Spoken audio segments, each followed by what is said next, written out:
Okay, wait. So what was this about degenerates? Because I joined the anime club at CISA. Yeah. And I was like, first week, I'm like, oh man, this seems like fun and everything. And then like, yesterday was like our first, like, actually, because last week was zero week meeting. Yeah. Then yesterday was the first meeting. But like I kind of came in a little late, so I was like, oh, okay. I made an intent to like nominate for like what animes we're gonna be watching the rest of the semester. Yeah. And like me and I brought my best friend with me as well, so I'm like, all right. It's like, hey man, you're not going to CISA anymore, but hey, might as well come with me. Yeah. So we're like chilling and everything, and we're voting. And I guess we're fucking won first place on for the anime event day.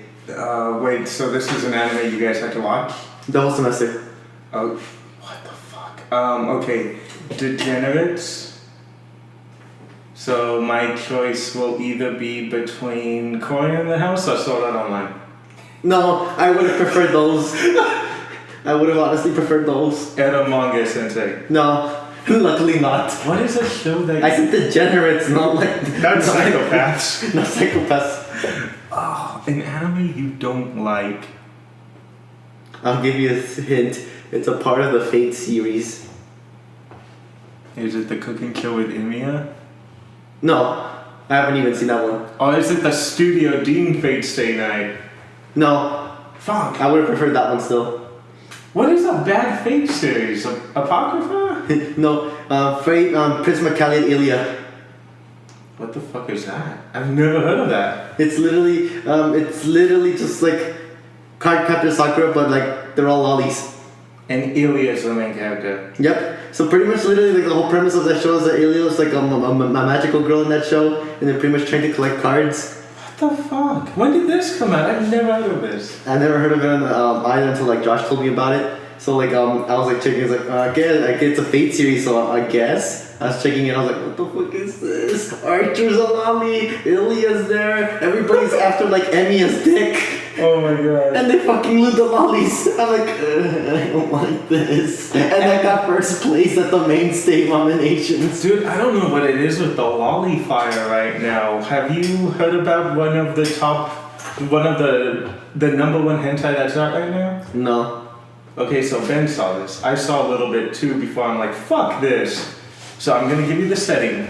You have a preschool teacher, a male preschool teacher, who his entire class is just full of little 7-year-old girls. Maybe even younger, I'm not entirely sure.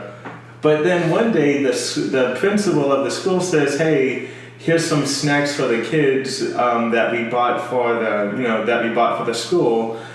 So he gives the little girls these snacks, and then they turn into fully grown adult women. What? Yes. And like, of course he starts having sex with them, it's like gangbangs and stuff, but they still have the mind of children. And they have no idea what's happening. He is kind of lying to them saying, oh, I'm giving you a special massage. Yeah.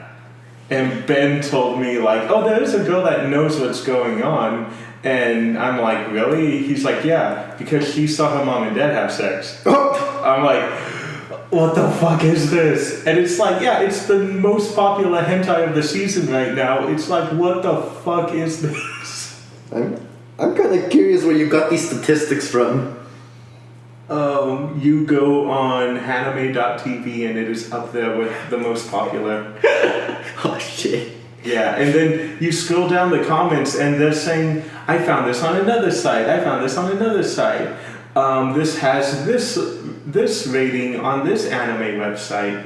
I'm like, are you fucking kidding me? So there are people who saw this. I get the feeling the majority of those people are in my club too. Yeah. But hey, at least the one thing about the club, it's not toxic. No, yeah. Hopefully you don't have any Fred R. Joeys in there. No, pretty much everybody there's pretty much just like what you'd expect from a regular anime club. Okay. So like, someone seasoned veterans, but they're not afraid to like show the degeneracy. And I'm like, okay, I guess. I mean, I'm kind of glad Konosuba's third place though. Oh, that's good. I still need to watch Konosuba. Konosuba got third place, and then I forgot what got second place because I was too depressed about what got first. I remember when I remember when they relaunched Faku Dating, and I was going through the list again, and someone straight out like asked me, "Are you into Konosuba?" I'm like, "I haven't watched it yet. Bye." Yeah, looks like that person was looking for role playing. Right? That man. So, like the person, I think I told you this story though. Before I met Yana, like literally, this was a person I got before I got her on Faku Dating. Was literally like, "Do you want to join my harem of white boys?" And I'm like, that might be a problem because I'm not white. And before I can tell her I'm Latino, she's like, "Oh God, are you a Negro?" Oh shit! No, bye. And she actually did, unmatch me for that. Oh God! That's What the hell is that? bubbles. Oh, what? Oh. You know those hentai bubbles that appear sometimes in the background of like porn sites? Yes. That's what's happening right now. No! You're inhaling a gas. I don't want to do this. You're feeling extra sleazy. Extra sleazy. Yeah, so speaking of extra sleaze, well, today we'll be talking about Kill la Kill. The episode with Ben will be coming out before this one gets posted because that one's hot and ready to go. I just gotta put it on YouTube and then I gotta edit this one. But yeah, like that's we're gonna be doing Kill la Kill today. But since I have not seen Lewis in quite some time, I wanted to know if you had any stories of weird happenings at AX. AX. Oh, after we split up? Yeah. Yeah, after it was not a split up. We lost you, and when we thought we found you, it was another girl in a maid costume. It was an actual girl. It would have been hilarious if it was another chap. But literally, we're like, there he is. Fuck, it's not him. We could not find you. Please tell me you at least approached her and be like, "Okay, did you find a guy that was dressed just like you?" No, what happened was I ran up and I'm like, "Lewis, we got you!" Ah! And like, because I literally grabbed her by the shoulder. And she's like, "Oh, what the fuck?" And I'm like, "Oh, I'm sorry, you look like someone that we lost right now. We can't find him." And she didn't say anything, she was just like, "Oh, okay." But she had this face like, "Him? Oh God, there's a trap running around here." He grabbed me thinking that was his male friend. Yeah, no, but you only went 1 year. You only went 1 day this year. I went 1 year in AX, still going. 1 year in AX. Yeah. I'm still going. All the years. Yeah, so how was your experience? Pretty fun. Like just running around like as a maid and everything, and like Josh like as my butler. It's pretty fun. I feel so bad because like we hung out on day 0 and I met Josh, who's really cool. I had no idea that was him. He's like, "Hey, Daddy." I'm like, "Hey, who are you?" It's Josh. Oh, okay. Oh yeah, because I was dressed as a maid. I'm like, "Josh, it's your first AX. You want to cosplay?" He's like, "But what the? Here, I'll loan you a vest and I'll give you my mask and my kaneki. You'll just be on Teiku Kaneki." Yeah. You'll be in Teiku Kaneki and my manservant. Hell, there's so many fucked up shit in Tokyo Ghoul that you could have easily been a Tokyo Ghoul character yourself. Oh yeah. A trap maid. Trap maid. I'm still thinking what we should be doing for October. I'm thinking we do two animes and then like two like movie adaptations. Ooh, speaking of movies, next week is Los Angeles Anime Film Festival at the Los Angeles Staples Center. I won't be able to do that. Friday's gonna be the sub premiere for the movie of Chugibuya. Yay! Wait, so is this a Sentai thing? No, it's collaboration by different films. Okay, because like the last headliner film was also owned by Sentai. Mm-hmm. And then this is owned by Sentai, which is why I say do not watch the dub for this. No, that's why I'm glad it was the sub that's on Friday. Yeah. I'm like, hey, red carpet event. I'm glad. I won't be able to go. I have to pay off this I have to pay off the computer and everything. Ooh yeah. Or else I'd go because then I would be able to afford, calling sick one day. But yeah. And then for the anime club, I watched a pretty funny movie. What? It was like this one movie called Walk On Girl or something, like the night is Walk On Girl, the night is something, the Musaki Yuasa. Yeah. Right? Yeah.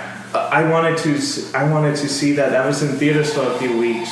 It's gonna be in theaters next week Oh, I thought it at was. the Anime Film Festival. Oh wait, I got that confused with Perfect Blue. Perfect Blue was in theaters a few days ago. Oh yeah. I really want to see that movie. Sorry, you know Wait. how I am when I record. But yeah, I watched it. I watched it at the Anime Club for like the Zero meeting. That movie was funny as hell. What was it about? Hmm? What is it about? Well, damn, it's like pretty psychedelic. But like pretty much like the premise of the movie was there's like this group of college students like walking around Japan and everything. And there's this one chick who like wants to drink this like legendary beer or something, Yeah. or sake. Like it's called Fix something. I forgot what it was. Actually, let me get my phone. I actually have it saved up. I find it funny that when I ask you what's it about, you're like, ooh, it's pretty psychedelic. I'm like, it's Musaki Yuasa. I think I could expect that. You know, he did an Adventure Time episode? Really? Yeah, I haven't gotten to it yet because I'm rewatching the series. But yeah, he did an episode and I'm really excited to see that. But, Let me see if I can get it. Oh, keep going.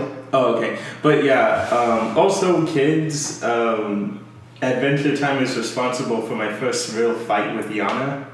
Like, we had a legit actual argument. Because I didn't... Okay, so I saw Adventure Time for like the first 5 seasons, right? Yeah. So there wasn't a lot of foreshadowing in that season. Mm-hmm. But when I found out that, oh, Marceline and Princess Bubblegum are gay now, God, that seems really forced.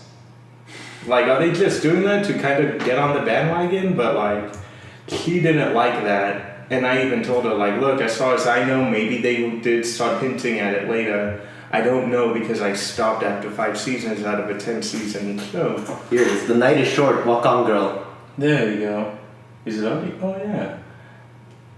And what was the thing she was looking for, you said? She's like looking for like this like sake that she wanted to drink Mhm. because like apparently this girl can hold her booze. I was like, holy shit, how much could you fucking drink?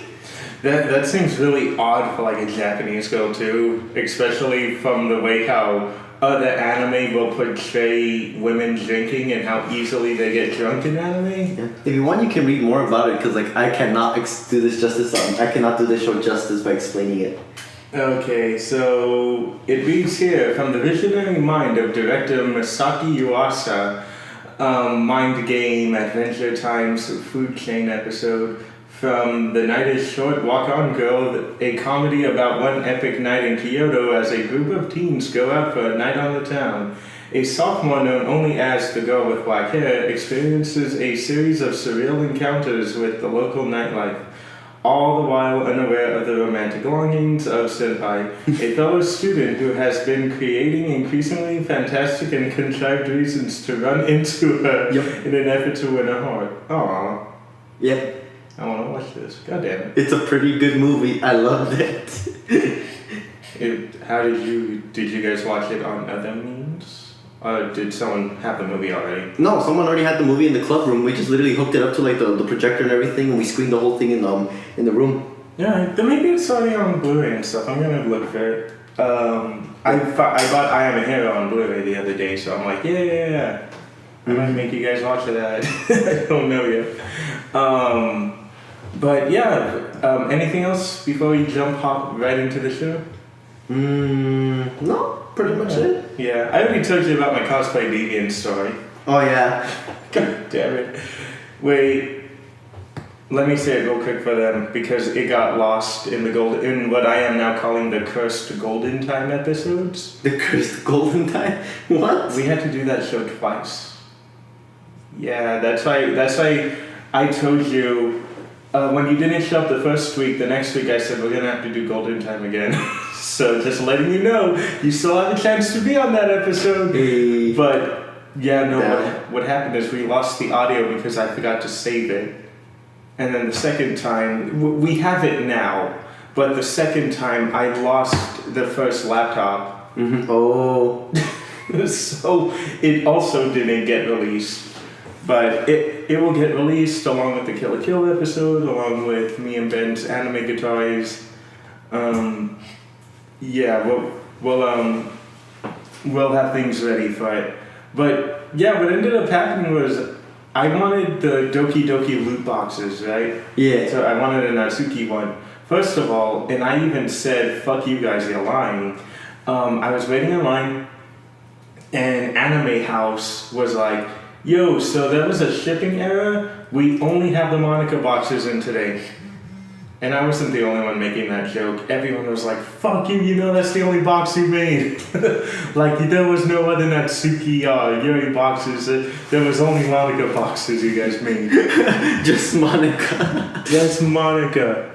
But I ended up sitting next to this, I ended up waiting in line with this really sweet girl. She was dressed up as Kokua, her name was? Where? From Johnny and the Bronx. Coconut. Kokoro. Kokoro. Yeah, Coconut is Flip Flappers. Yep. I like the when you said it's like, coconut. Oh, I love that show. Yeah.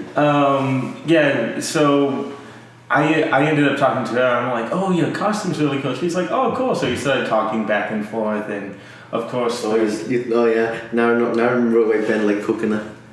the big plot. No. NTR.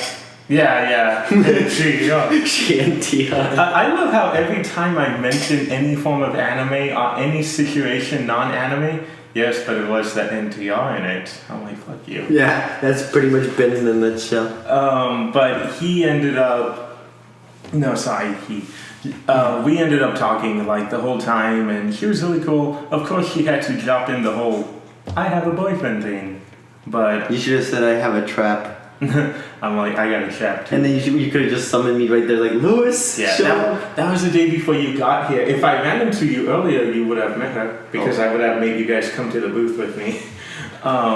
But yeah, so basically we talked for a bit, and it's funny because I kept running into her throughout the day, and but she was cool, and she's like, oh, I made a Monica costume, but the wig was kind of complex, so it's 3 different wigs together. Oh shit. Yeah, so aha. I can see how that could be 3 wigs though. Right, the bangs, the ponytail, and the head. So right.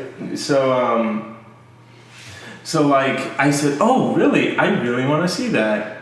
And again, I had no reason to have ulterior motives because the girl did make it clear I have a boyfriend, which I'm like, I'm not there for that. But Yeah, if Ben was there with you, he'd be like, that's never stopped any protagonist before. I think he made a comment like that when I told him the story. Oh, He's like, shit. it's okay, you know NTR. God. But I went to, and she's like, yeah, this is my booth. Just come by here.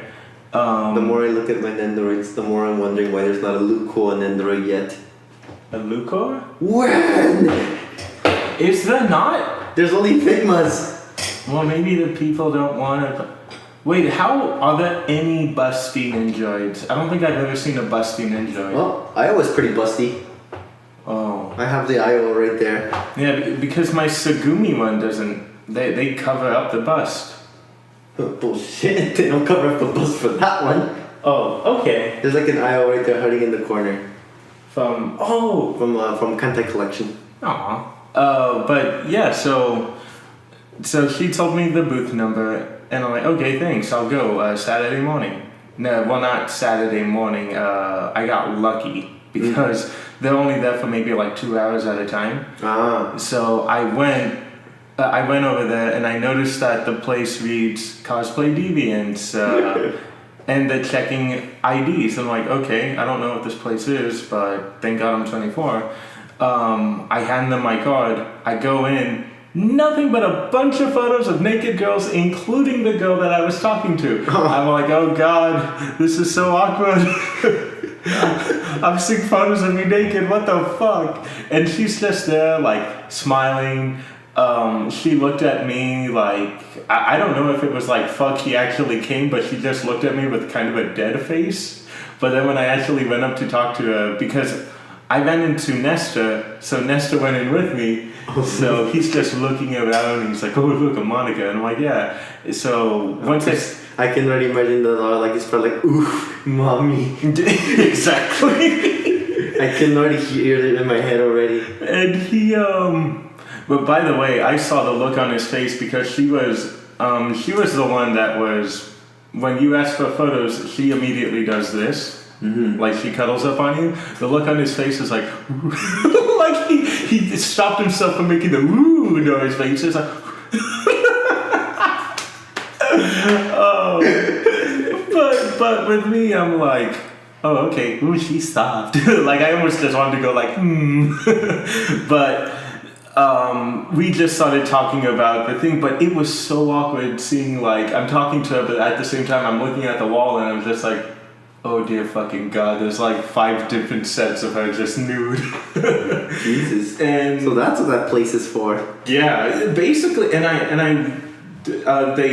give you a napkin when you go in, and yeah. Oh yeah, yeah, I remember now. The J-List does the same thing whenever you order. By the way, guys, if you ever order any packages from J-List, they always give you complimentary tissues. I still have like the 2 packets from like my previous packages. And that's not even from the hentai box. That's just regular stuff. they're like fap to this.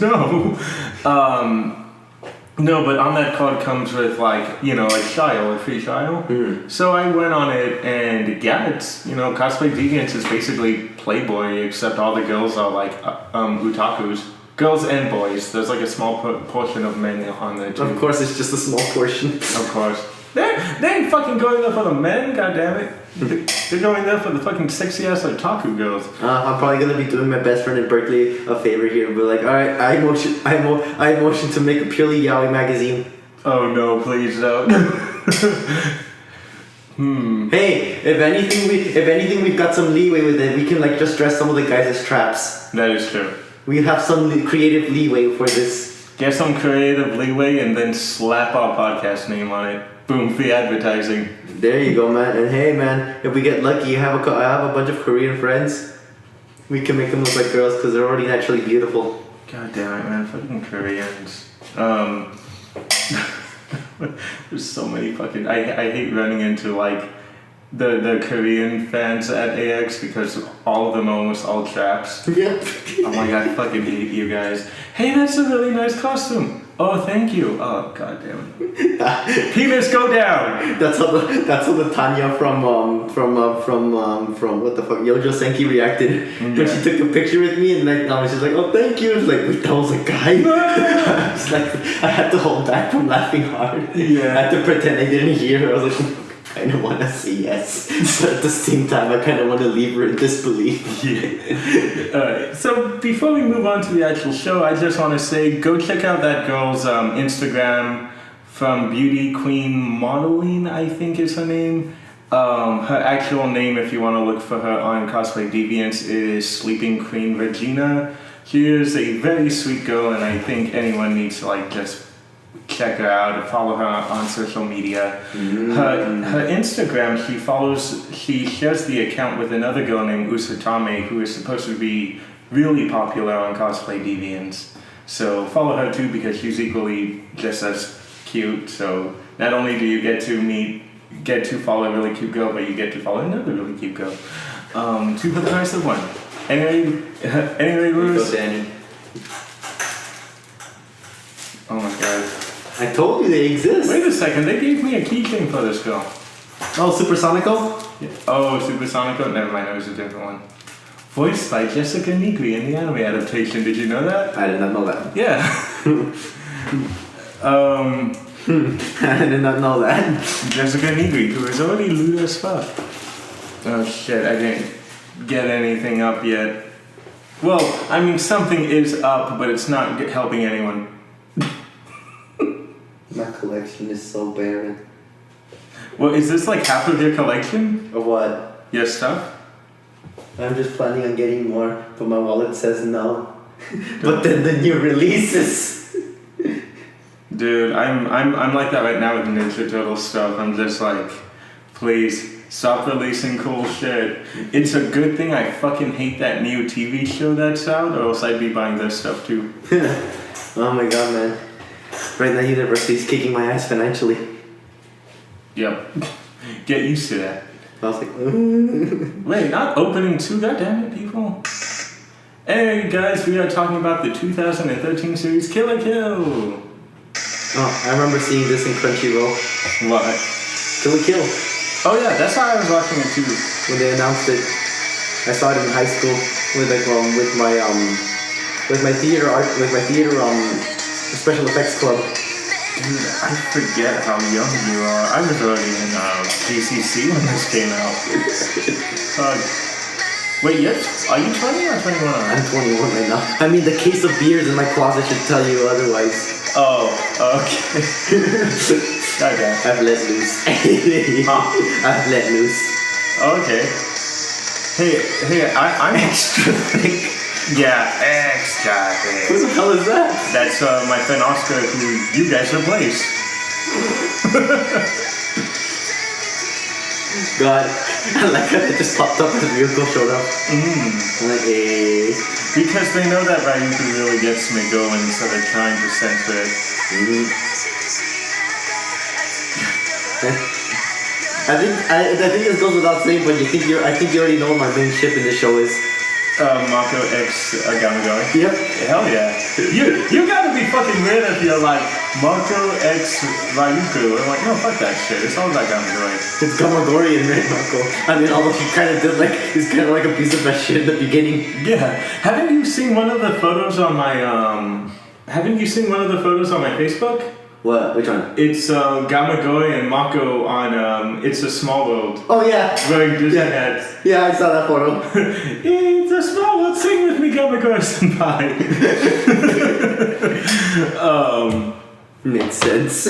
Doesn't it? It makes all the sense. Anyway, as mentioned in the last episode, Kill la Kill is a 2013 magical girl action series, which has a little twinge of parody in there. Yeah. It's a very self-aware show for the most part. Pulp Fiction. Pulp Fiction. Pulp Fiction? Yeah. Does someone shove a clock up their butt? No, they make a cameo during like the bus when they're trying to deliver a Ryuko's uniform. Yeah. Those two guys show up there. Oh, I remember that. You told me and I googled them. Yeah.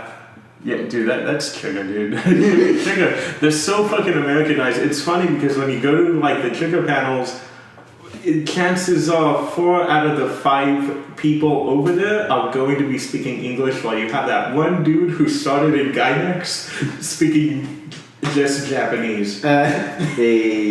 But you can really get the idea of how modern, not modern, sorry, that sounds mean, of how fucking speaking the old language of Japan. No, of just how like, what's the good word? What's the word they are? Culturalized? I don't know. What, diverse? Yeah, diverse they are. Like a good portion of the staff are like. God damn. I keep forgetting. Go for it. Are very in tuned to American culture. Hence why like a lot of the stuff they do, they base it a lot off superheroes, and like a lot of the humor is very American in some cases. But yeah, there's even one guy, when I went to the panel where they announced what would later become Kiss Neighbor, the guy's like, every time I come here, I just buy a bunch of X-Men toys. So and I put them in my office in Japan while I'm working. But oh yeah, you were telling me about that. Yeah. Well, you can tell they're all young dudes, and then you get this one guy who's like the oldest of them all, who's also just as like goofy, but he's like, yeah, back when I started in Gainax, I'm like, so you're one of the people who moved. So yeah, this was the first series, right? What? Kill la Kill? Yeah, I believe so. Yeah, because when they announced it, like they were on when they announced it, they were like from the makers of Gurren Lagann. Yeah, which they have an anime coming out next year, so I'm really excited for that. It's called Promare. Oh, I think I know what you're talking about. Yeah. I mean, just type in Promare and you'll see, oh, this is them. The main character looks exactly like Kamina. Which apparently that's a thing in all of their shows. There needs to be a character that looks like Kamina. I mean, the fucking teacher in this show. Oh. I wouldn't say kind of, maybe when he goes into like nudist beach form. Yeah, that's it. Yeah, when he's supposed to be like, I'm a dorky teacher. Obviously not. I never got that vibe. I thought he was like a chill teacher. Yeah, chill, yeah. Well, also cowardly because what was it? when Gamagori comes in, he shakes, and Oh yeah. when he was putting up the front for Ryuku and she had like the scissor blade pressed against his neck, he's like, come on, just calm down. So yeah, it is the first series directed and written by the dudes who did Gurren Lagann, which focuses on a young girl named Ryuko Matori who goes to the very, very prestigious Hinoji Academy. That is basically a police military zone. You know, all of the kids are set by classes. The school basically is a city too. It's a hierarchical society. Yeah, thank you, hierarchy. But it is, you have your poor area, which are the students with no class at all. Then you have the nice condo areas, which are the students who are like above middle class. And then you have like the 2 stars, which the people live in mansions by that point. And then I guess it's the same as the 3-star people. Yeah, because the 3 stars at that point are the student council. Yeah, and it's a very fascinating yet at the same time fucking bug nuts idea. Yeah. That there's a city like this that would exist. But there's a reason for it. Yes, and also the fact that the principal has no power in the school at all. Yep. It is literally the student council presidents that own everything. And it kind of it's funny because when I was watching Prison School, they kind of had a similar thing going on over there too, where the student council presidents can literally separate the boys from class and just torture the shit out of them. Oh yeah, I remember the principal, aka Mr. Ass Man. Yeah, the man with actual class. It's funny, man, because he actually gets him in trouble a lot too, just from his own actions. Yeah. Like with the mouse pad. It's like, you see, I got this for my arthritis. Yeah. You know, it keeps me actually more nice and comfortable. Yeah, every time he does something stupid, because that's like the dad, right? Yeah. Yeah, every time he does something stupid, he takes it out on the guys. But it's basically that idea, but kicked up to the extreme here. And yeah, like Louis Squatcher mentioned before, by the way, Louis Squatcher's here, we forgot to introduce the show. That's me. Yeah. Like I mentioned in the other episode, we are going to have to be doing the show in A and B parts, where one part will be Ben and me, and then the other part will be Louis and me. Vote for me, guys. This is really just a ploy to see who I'm picking up, but good. No, if I did have to remove you guys, I'd just move you guys to another show. I'm just like, I don't want to lose anyone here. Keep me guys here and move Ben to the after hour show with Danny. Wouldn't you want to do No, he'd enjoy the after hours show. I'd have to pick a show he wouldn't like. Exactly. So yeah, I'll move you to like the Luda show, but only get like the worst loot shows. First episode at Manga Sensei. Oh god. Also, letting you know, if we do anything for October, most likely one of my picks is going to be Occultic 9. Oh god. Did you finish that show? No. Dude, you gotta give it past the first episode. I did get it past the first episode. How far did you get to? I gave it the 3-episode treatment. Fuck! Yeah, that's true. The first 3 episodes are not that good. You gotta keep going. Oh, God. You gotta keep going. It gets good. I'm not just saying that. It gets Danny, really good. In psychology, when you just keep denying a point to the point where you're convincing yourself that it was good, that's major denial. She's barely in the show, though. The girl that I think bothers you because she bothered the fuck out of me, she's barely in the show. Mm-hmm. And then when she does pop up, there's a really weird reveal with her character. Oh god. Alright, I'll give it a second go. Give it a second go. But just because like I've already been in denial for most of my life. So what's one more thing in denial to be in denial about? What's another thing that I know is crap? Like me thinking Killbits was a bad show until I finally saw it when I was much older. Exactly. That's a hidden gem right there. Yeah, we gotta do Killbits one day. I keep forgetting that Jimmy Neutron used to be a non-union voice actor. Yep. Yeah, that's why it was really amazing. Maybe she had to separate herself from the Screen Actors Guild for that. That's why it was kind of amazing she came back for Blue Exorcist. Mm-hmm. But yeah, let's get down to it. So she goes to this prestigious school that is super set up in a hierarchy. Like we're talking about the class disciplinary committee can just interrupt right in the middle of a lecture, chase a kid down, start an entire fight, and they cannot do anything about it. Yes. There's no discipline for him. It's insane. And there's even a part where Satsuki and Ryuko are tearing up the school, and Satsuki's about to, is basically killing Ryuko by this point. And one of the teachers is like, Principal, can you do something about this? Look, her mom is paying for this school. She is on the head committee. Her daughter can do whatever she wants. I'm just a figurehead.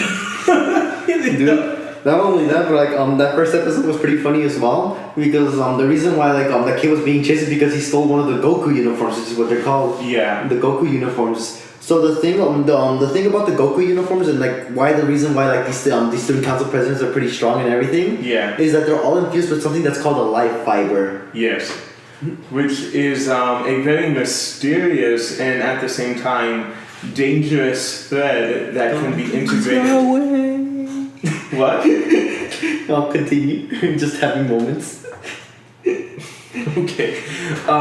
It's this thread that when infused in clothing to a proportionate amount, Don't lose your way. God damn it. The person has the ability to make certain power to get certain powers out of it. Don't lose your way. Are you okay? What is I'm gonna say that every time you're gonna make references to the uniforms. God damn it. No, not again. I'm not going to spend another 3 hours on a show. I still hate you for the Red Line episode. Okay, so Sonoshi. Sonoshi no saname. So this is how it was when I was listening to it. Sonoshi. Sonoshi no saname. Click. Erase. I had to do that fucking 20 times. It is not a very easy thing to do. Yeah, we're teaching Danny industry. Editing skills. Yeah. Hey, you should praise us. We were giving you practice. Hey, it worked out. A friend listened to the episode and he was laughing his ass off every time you did that. Thank you, friend. Yes. But they give them certain powers. And another thing too is the life fibers are as hard as steel. Yeah, and pretty much like you were mentioning as well, life fibers here, they're based on how much concentration you're getting. The more you get to it, the more it enhances your body and everything. Mm-hmm. So, but the more that is given to you, it puts a more mental strain on you as well. Yeah, what was it? It was 50%. Oh no, 40%. The 4-star. No, it was they wanted to make a 5-star Goku uniform. No, but remember, before they can get to there, they were experimenting with a 4-star one, which is 40% life fiber at that point. Oh, okay. I thought they were making a 5-star. They were trying to head there, but they got stuck at the 4-star point because at that point, that's when students started losing control. Literally turning into fucking Hulk-like creatures. Yeah, 40%, and what ends up happening is Ryuko realizing, okay, I have a weapon that is basically a threat to you guys, but I'm not strong enough, and I have no idea what the power of this can really do. Mm-hmm. Satsuki even knows, right now she's not a threat because she doesn't even know how to use that thing. Yeah, the sword and the uniform. Yeah, and but what ends up happening is she goes to a house because in that same town her father was murdered and killed by another person who stole the other half of the scissor blade. Yeah. And a chapter opens beneath her feet. She gets dropped down, and and this black and red school uniform, a sentient black and red school uniform, jumps on her and starts like Ripping her clothes off and then starting getting on her. yeah, ripping her clothes off, saying, "Come on, put me on. Look, I'll fit like a glove." And of course, we see that something got activated in that instant. And she goes back to the school and finds out, oh yeah, she has basically this really powerful form of clothing called a kamoi, which is 100% made out of life fibers. Yep. And she is able to wear it without having the kamoi fully take her over. If anything, she was able to refuse the kamoi from the very beginning because she was so embarrassed by the clothes that she was refusing the rest of the kamoi to give her like her full potential. Yeah. And that's the reason why she could only last so long in fights, is because at that point she was at that point, in order for the kamui to compensate for her not accepting it, it needed more blood to continue in order to be activated. So she would like literally just pass out like if she fought for too long. It was about the span of 5 minutes, and it would get shorter for every crazier move she would do. Yeah. And but yeah, so by this point the student council is like, our 3-star Goku uniforms, which are supposed to be super powerful, are only 30%. This girl's wearing 100%, and she is kicking our asses right now. Well, not yet. They're noticing how they're kicking the asses of the student club presidents. Yeah, exactly. Which, that alone, because even the 2-star students are like, oh yeah, we're just as invincible as they are. Well, of course, that's what they think. Yeah. But because when you see how crazy these 3-star uniforms get, you realize those guys are not on the same wavelength at all. Gamagori's uniform is the best, though. It cracks me up. Punish me! That fight with Soul Legend is like, what? You're not gonna hit me? Then I shall punish myself! Yes, come on!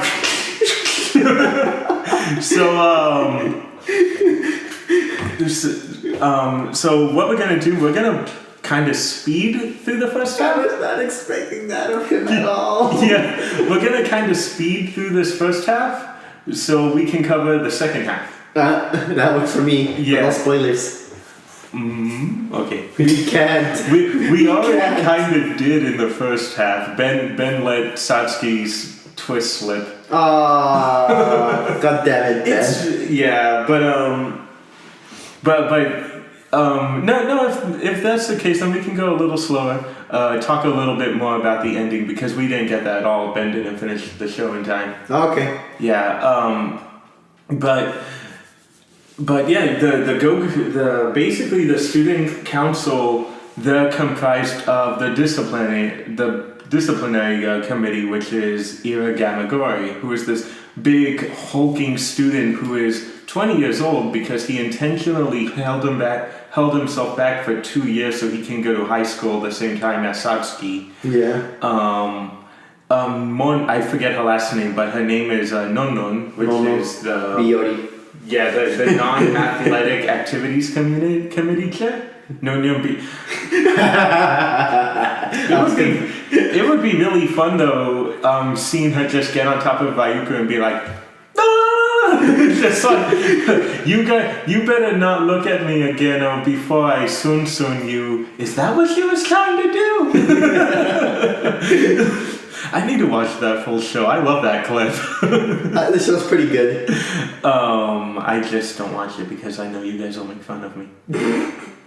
Jenny's only watching it for the lolly. Fucking guys. Lollies.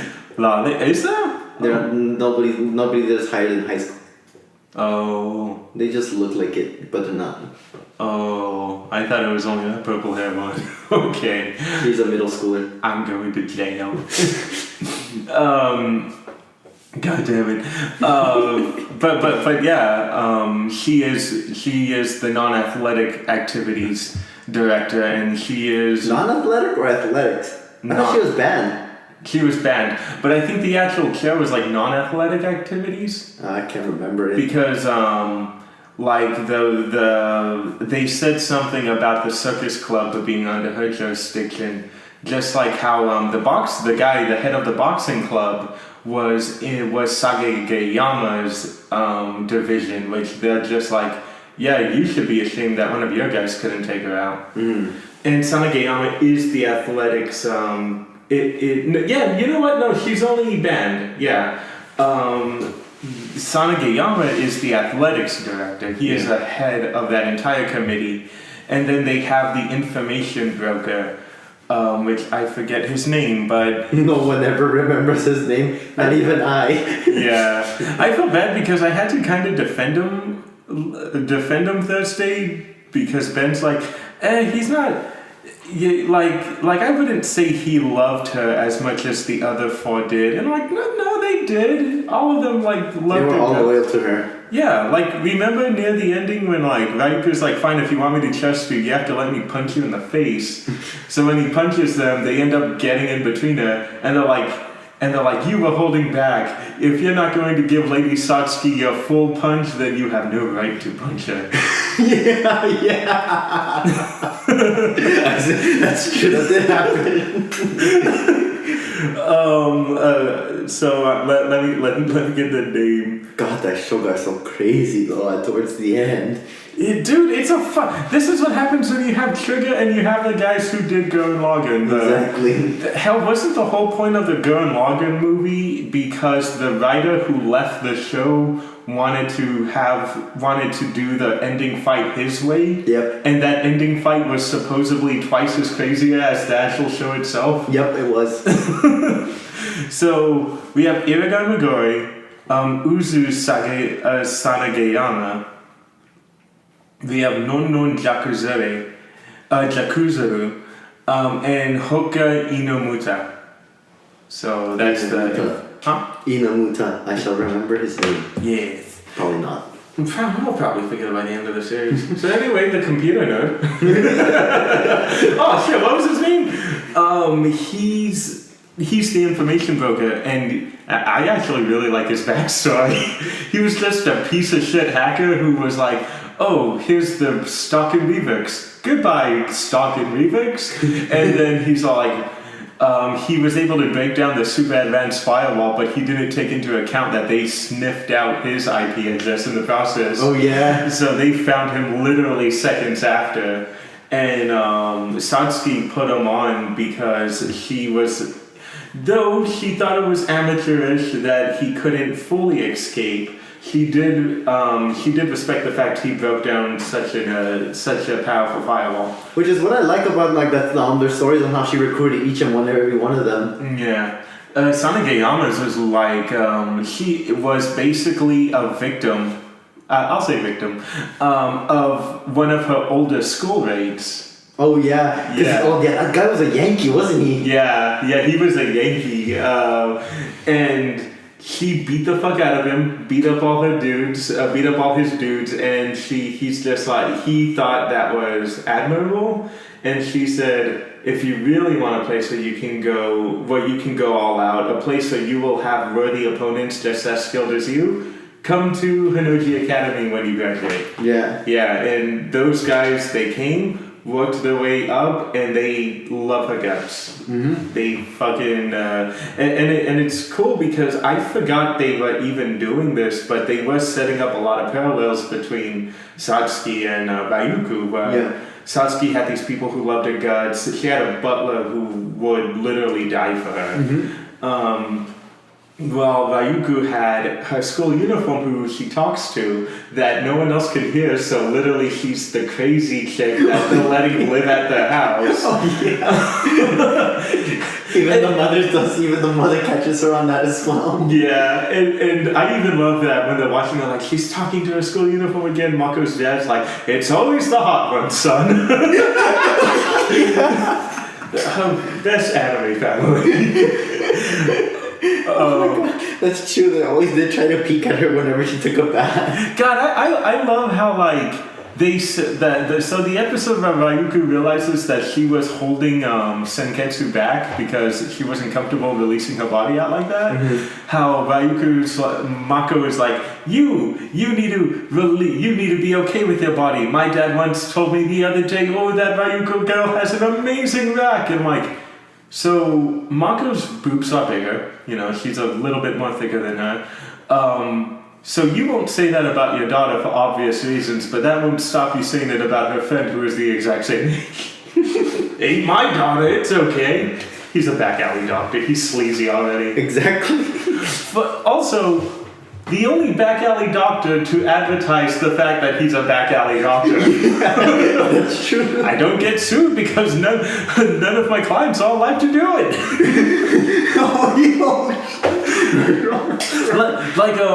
like that episode where Ryuko finds out who killed her dad, and she goes into that berserker mode. Oh yeah. And they're like, oh my god, all of that blood she's losing, and she could die of blood loss, and the only thing that goes through Mako's head is, oh no, she could die of blood loss, just like my dad's patients after my dad is done siphoning out all of their blood. And Gamagoy's just like, did you just hear what you said? Yes, Ryuko needs my help!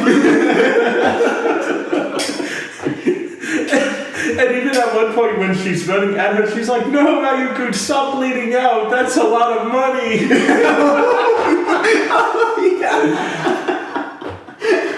So like before we move on, I said it in the last episode too. You guys need to do yourself a favor. Watch it in Japanese because the Japanese is really good. But you need to at least watch a little bit of the dub, because this is one of those few dubs where everyone sounded exactly like you would imagine the character to sound in English. Ooh, I need to watch the dub then. You really do, like the fact that the thing I liked about Ryuko's Japanese voice is she had this very cool like tomboy crack. Yeah, the butch voice. Yeah, the butch voice. Who did they get to do that? Erica Mendes, the voice actor for freaking Gon, basically any little boy in an anime. Like she pulls off the voice spectacularly. I think I found Danny's guilty pleasure. What? He's into little boy voices. Yo, one of like a voice actor that I have a crush on. I won't say who in case we ever like work with her.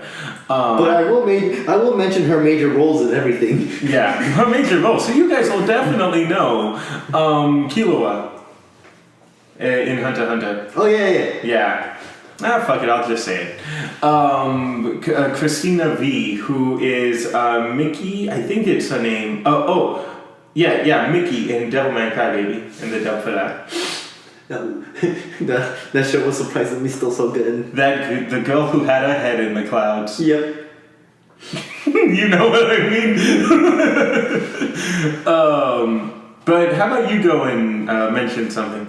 Because I really do want to bring up an example right now. Alright, something. What do you want to... You told me to mention something. Yeah, mention something in the show, my bad. Oh, something in the show? Well, yeah. I'm going to have to pull out the episode where they say something. God damn it. Can you just talk about the show? With pleasure. Yes, please. So yeah, a lot of the themes that are exploring Kill la Kill and everything, and just FYI guys, this is not me being like petty like I was in the Sword Art Online review. Right? But this is literally me being 100% serious. Like a lot of the themes that go with this show is like you can relate them to like being confident in your own clothing as well. Yeah. So going back to like what Danny said about like her not accepting her clothing and everything, and then again, this is not me being petty or anything. Oh yeah, we forgot to talk about the Occam's razor in this show. Yeah. Right. So go. So a lot of the things that comes out with her before she can even get past her final thing, the thing about the Kamui is that at first it had to establish pretty much direct contact with her, so that it's pretty much literally like just sucking the blood directly from her body. Yeah. Which is why she got which is why whenever she fought for too long, or she was pushing herself too far, she would pass out from blood loss. Yeah. Until she met with a professor who turns out is a part of like the secret organization called Nudist the Beach. Wait, seriously, what's the name? Nudist Beach. And then he's like, okay, if you're not gonna take me seriously, then I won't actually follow you. He's like, but that's what we're actually called. That guy's awesome. So what were you saying? Oh yeah, she finds out her teacher's actually part of this group of resistance fighters. Yeah. Called Luna's Beach, and he provides her with a key that's able to pretty much ease the strain on her pretty much on her blood loss pretty much. Which actually started a bit of controversy. It didn't last that long, but it was very controversial. Where basically she'd have to, it's a blade connected to her wrist. Yeah. That she'd have to basically slit her wrist.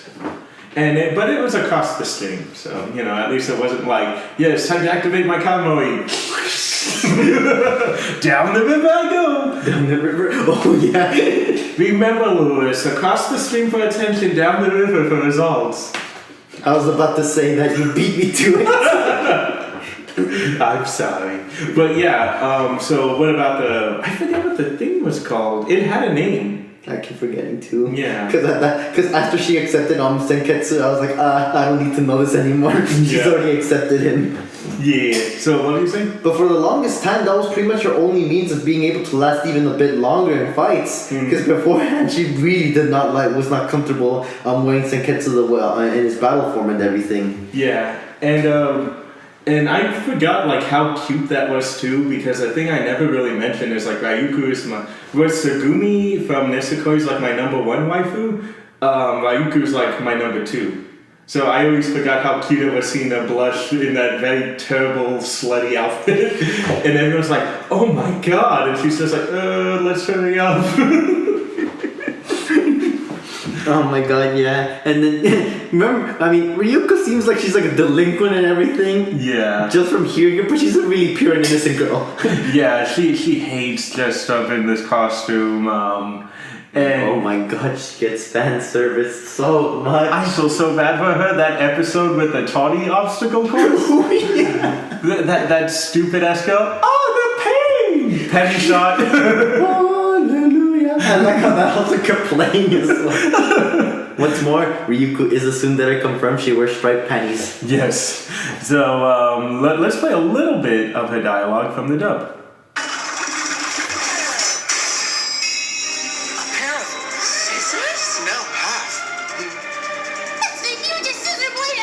That's my best. Nope. It's one half of a giant pair of scissors. And I've been looking all over the place for the person who's got the other half. Hey, Prez. You okay?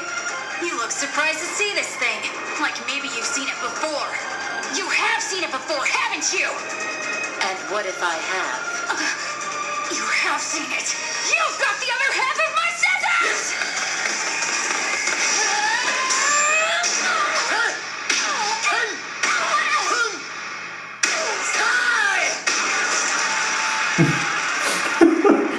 Fukuroda? Yes, captain of the boxing club, Takaharu Fukuroda. Oh god, they do sound like they're supposed to. I'm telling you, I will bring up another clip later on when we talk about what is still my number one villain in anime. Not the main villain, but the other one. The one that still scares the fuck out of me to this day. Oh. We'll get to it. Yeah, she does scare me too. Oh, dude, the voice for that is just you nailed it. This is a perfect dub. This is amazing. Again, this is done by actually a Burbank-centered studio named Crash Resume. Hey, hooray for Burbank. Yay!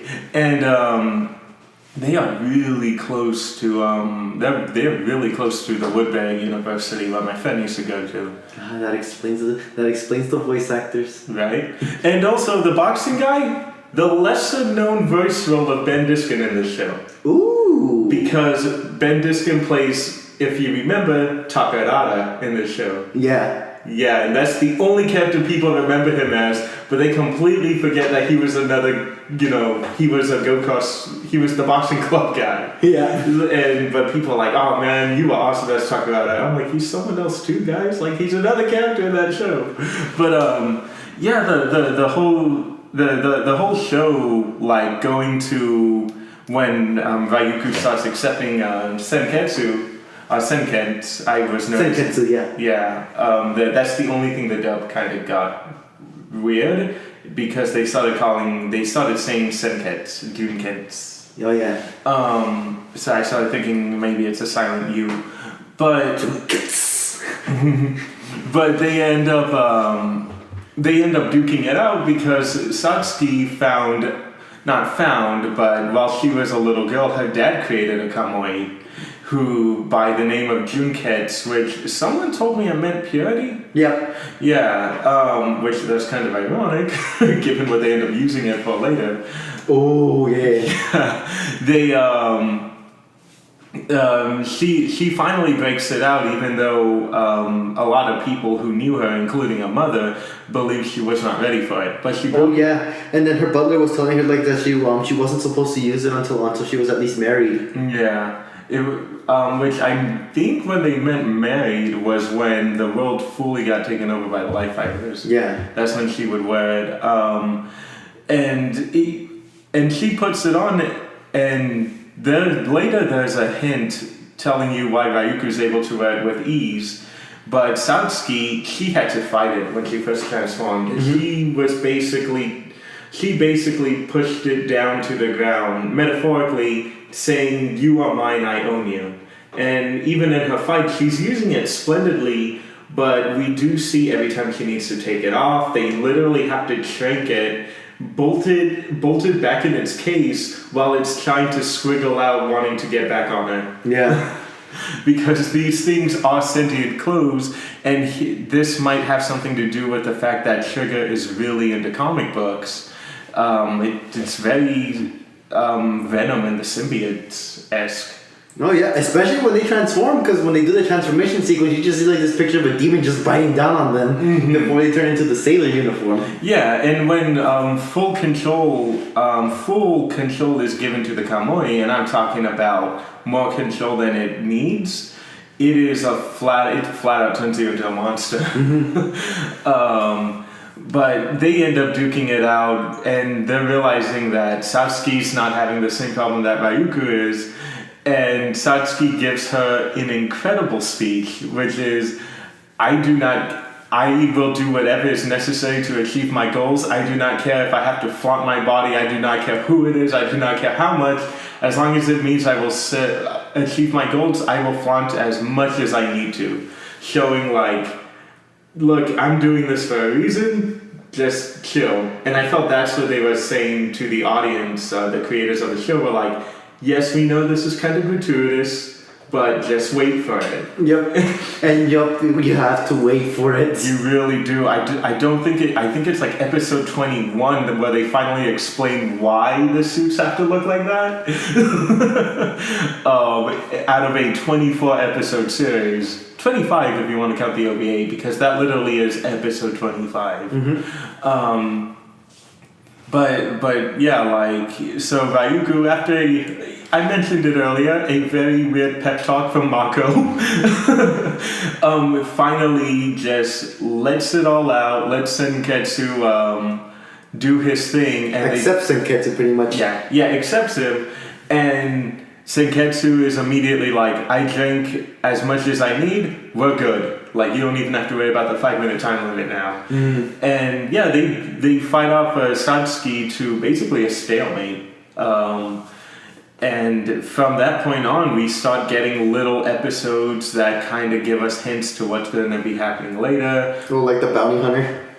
Oh, God, he's so fucking cool, dude. Yeah. I love him. Especially he's like his own soundtrack and everything. Yeah. Well, that's the thing I noticed about the show. God, I wish I was connected to the internet here. Oh, you want to connect? I'm connected to the internet if you want to use my phone. Oh, okay. Oh no, I'm connected. I have unlimited data. I was talking about the laptop because it'd be easier to bring the stuff up.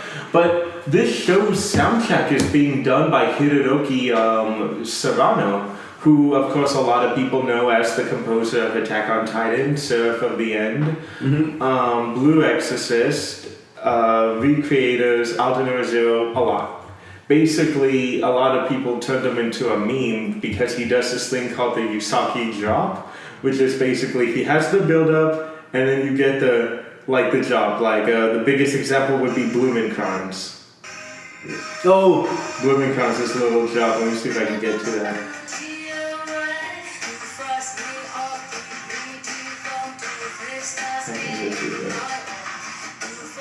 Oh, sorry.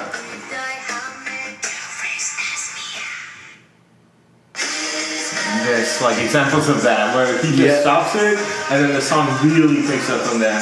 Oh man, yeah. But I don't know if it was his idea or if it was the director's idea, but everyone in the show has a theme song. Yep. Yeah, like, it's funny because the Elite Four have their own theme song, but then those 4 characters each have their own individual. And of course, like, Satsuki has a theme, which I always thought was more of the Hanoji Academy, like, theme, but every time she shows up, they play it. Yep. Which, God, it's so fucking epic.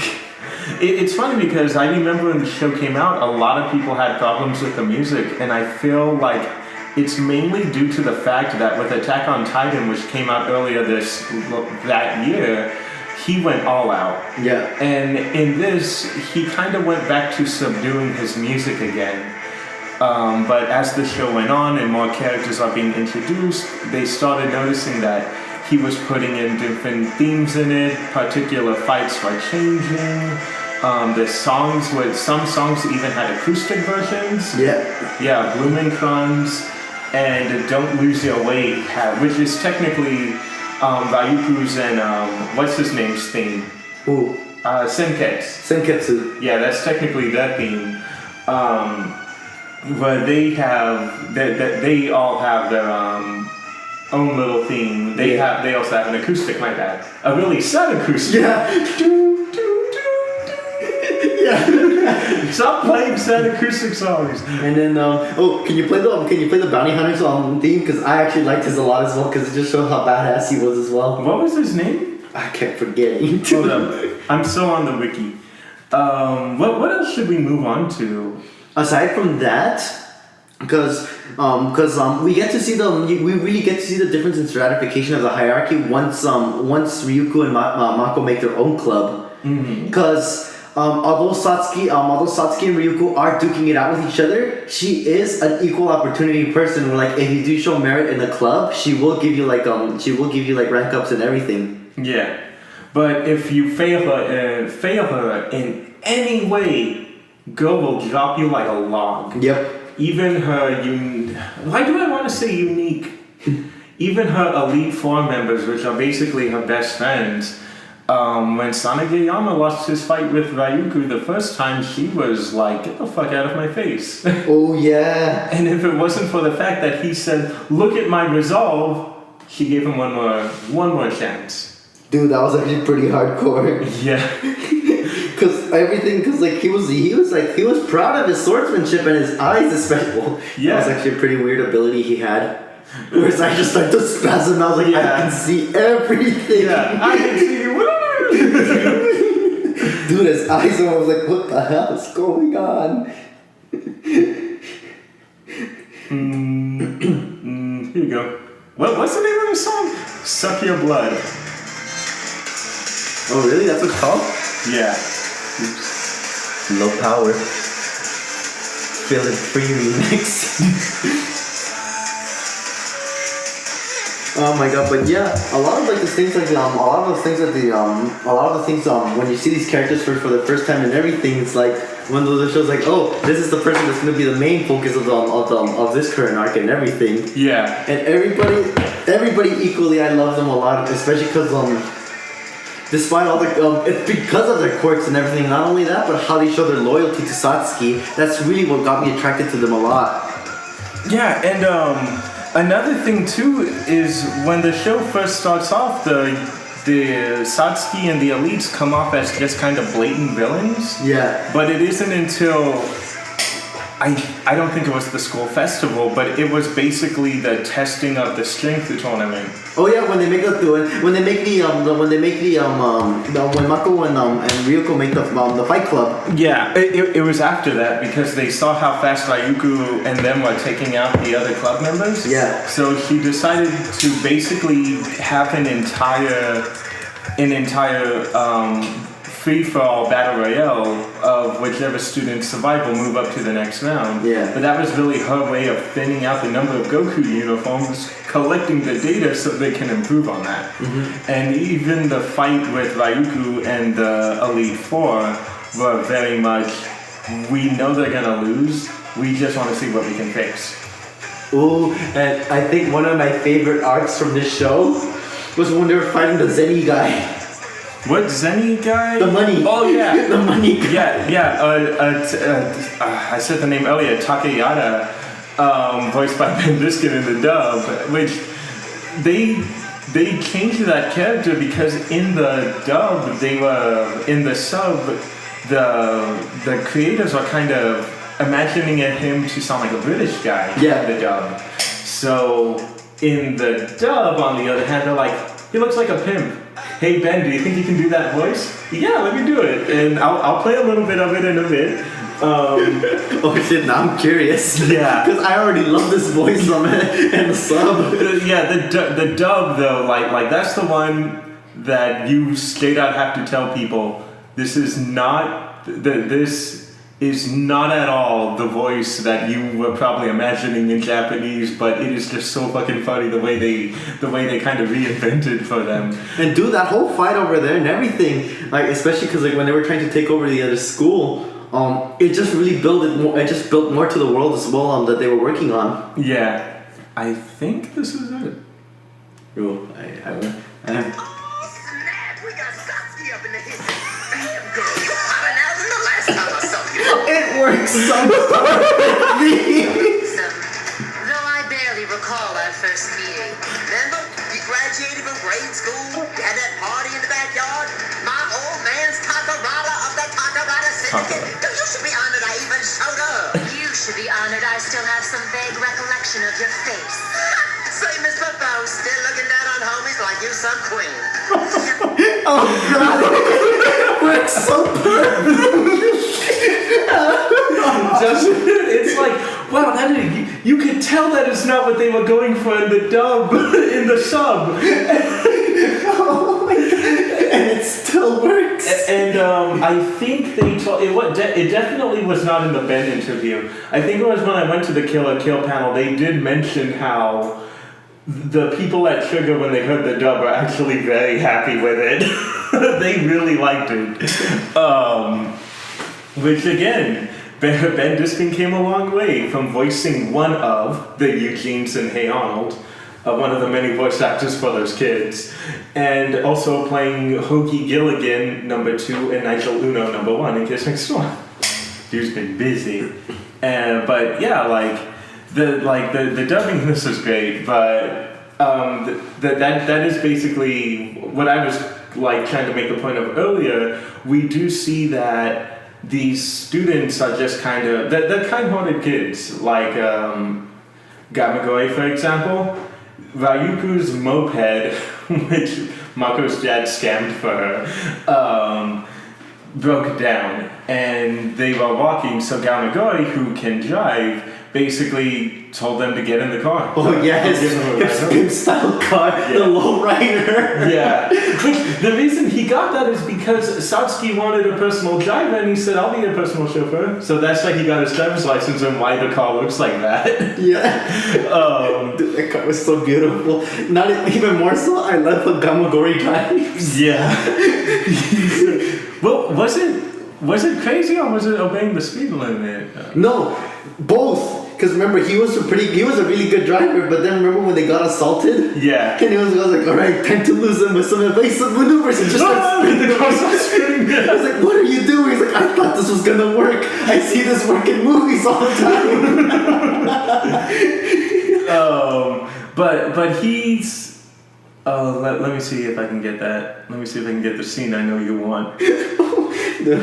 Oh my god, but yeah, you just show even though they're enemies on the school grounds, outside of that they're pretty chill people. Yeah, and his reason was, I'm not going to ambush you. This isn't some trick. I'm a part of the student council disciplinary committee. If I see a student in need, it is my law to help them. And really, that is it. He was just going to give them a ride, and that was all there was to it, because at the same time, the Elite Four are of course we're gonna be in the final match, but they also were not oh, but you'll never get the Ryuku. No, they all were yeah, we'll see you too. Because they know she's gonna make it out. Dude, and that ambush on Gamagori was funny because that's when we got to see his Goku uniform in action. Yeah. Oh damn, my phone turned off. Let's just keep talking. Give it a few more minutes. My phone turned off, so like the video's buffering again. Okay. Here you go.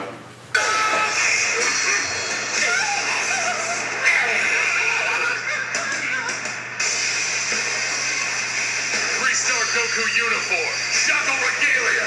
Oh, he did it one time. So what if he did? Shoot his ass!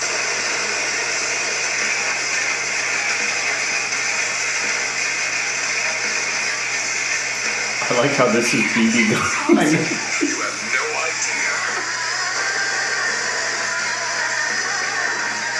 I just find it so weird how he keeps getting bigger. Oh.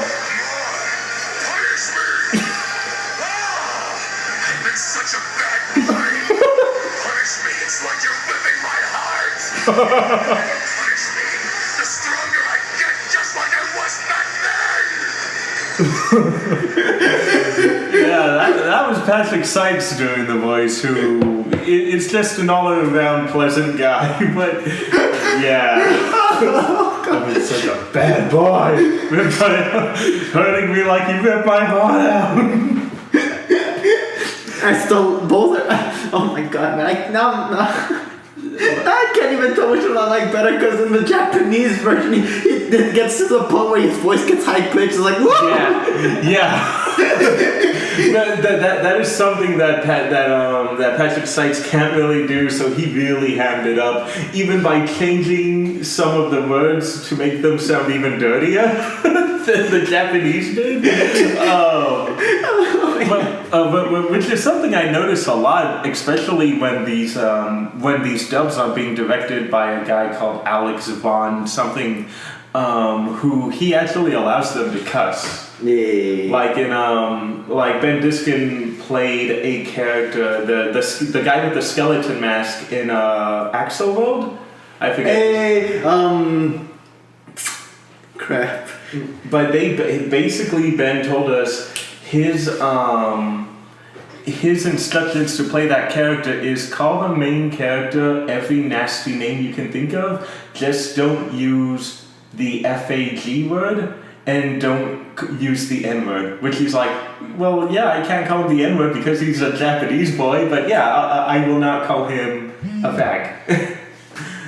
So, but yeah, that guy is just like, yeah, let them cuss. Hellrider? I can't remember. I forget his name, but I'm gonna search him up because he was one of my favorites in Excel World. do you know the twist about that character too? Yeah, chick. I cannot wait to watch that movie. Dude, when I saw that shit, I was like, what? And it's like, And so vulgar, too.